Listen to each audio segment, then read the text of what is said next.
Hampir 1 bulan terendam banjir Desa Pulau Kayu Aro. Perekonomian warga di Kecamatan Sekernan, Kabupaten Muaro Jambi terganggu. Selain rumah warga, ratusan hektar lahan pertanian pun terendam banjir. Warga mengaku kesulitan melewati akses jalan raya karena nyaris terputus akibat terendam banjir. Tidak itu saja, lahan persawahan seluas 110 hektar terendam banjir setinggi 2 meter. Banjir ini karena luapan sungai Batanghari. Perekonomian warga terganggu karena tak bisa beraktivitas ke sawah maupun ke lokasi perkebunan.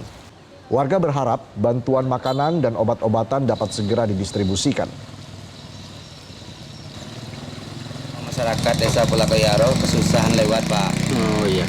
Apa permintaan kepada pemerintah, Pak? Ya, kami tolong ditindaklanjuti, Pak. Kepada pemerintah kan, tolonglah dibagusin jalan kami ini, Pak. Karena kami susah lewat, Pak. Karena ini jalan aspal satu-satunya ya? Satu-satunya, Pak. Satu-satunya. Jelajahi cara baru mendapatkan informasi. Download Metro TV Extend sekarang.